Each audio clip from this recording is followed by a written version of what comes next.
আসসালামু আলাইকুম প্রিয় শিক্ষার্থীরা, জাগরিকে আজকে আমি আলোচনা করব ষষ্ঠ শ্রেণীর স্বাস্থ্য সুরক্ষা এ বইয়ের 92 নম্বর পৃষ্ঠারের পরিস্থিতি 5 নিয়ে। শিক্ষার্থীরা, আমরা প্রথমেই পরিস্থিতি 5 পড়ে নিই। আমি শ্রেণী কাজের অংশ হিসাবে সহপাঠীদের সাথে একটি নাটকে অংশগ্রহণ করেছি। নাটকে আমার অভিনয় নিয়ে শিক্ষক যে মতামত দিলেন তার সাথে আমি একমত নই। আমার মনে হচ্ছে কোথাও কোনো ভুল হয়েছে বা শিক্ষক আমাকে অন্য কারোর সাথে মিলিয়ে ফেলছেন। তাহলে এখানে আমরা পরিস্থিতিটি পড়ে নিলাম। নাটকে অংশগ্রহণ করেছি, শিক্ষক এই নাটকে আমার অভিনয় নিয়ে যে মতামত দিয়েছেন সেটা আমি মানতে পারছি না। আমার মনে হচ্ছে যে স্যারের কোথাও ভুল হচ্ছে বা তিনি অন্য কারোর সাথে আমাকে গুলিয়ে ফেলছেন। এমন পরিস্থিতিতে আমার কেমন অনুভূতি হতো, এ অবস্থায় আমি কি করতাম এবং উপরের ক্লাসের শিক্ষার্থীকে কি বলতাম।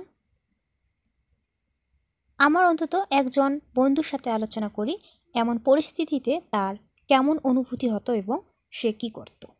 শিক্ষার্থীরা, এই প্রশ্ন তিনটির নমুনা উত্তর এখন আমি তোমাদের দেখাবো। পরিস্থিতি 5-এ প্রথম প্রশ্নটি হচ্ছে, এমন পরিস্থিতিতে আমার কেমন অনুভূতি হতো। এর উত্তরে লিখবে, এমন পরিস্থিতিতে আমার কষ্ট লাগতো। আমার সাথে যদি এরকম ঘটনা ঘটে তাহলে কিন্তু আমার কষ্ট লাগবেই। এ অবস্থায় আমি কি করতাম এবং উপরের ক্লাসের শিক্ষার্থীকে কি বলতাম।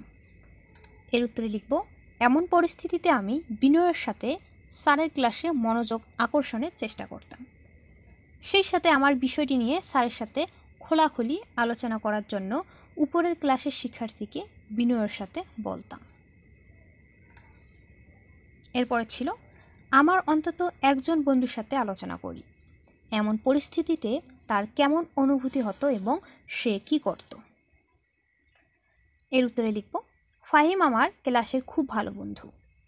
এমন পরিস্থিতিতে তার কেমন অনুভূতি হতো এবং সে কি করত জিজ্ঞেস করেছি। ফাহিম বলল, আমারও খুব কষ্ট লাগতো। তখন আমি খুব বিনয়ের সাথে আমার অভিনয়ের কোন জায়গায় ভুল হয়েছে তা স্যারের কাছ থেকে জেনে নেওয়ার চেষ্টা করতাম। তো এমন পরিস্থিতিতে আমি যে কাজটি করতাম সেটা হচ্ছে কি, বিনয়ের সাথে ক্লাসে মনোযোগ আকর্ষণের চেষ্টা করতাম।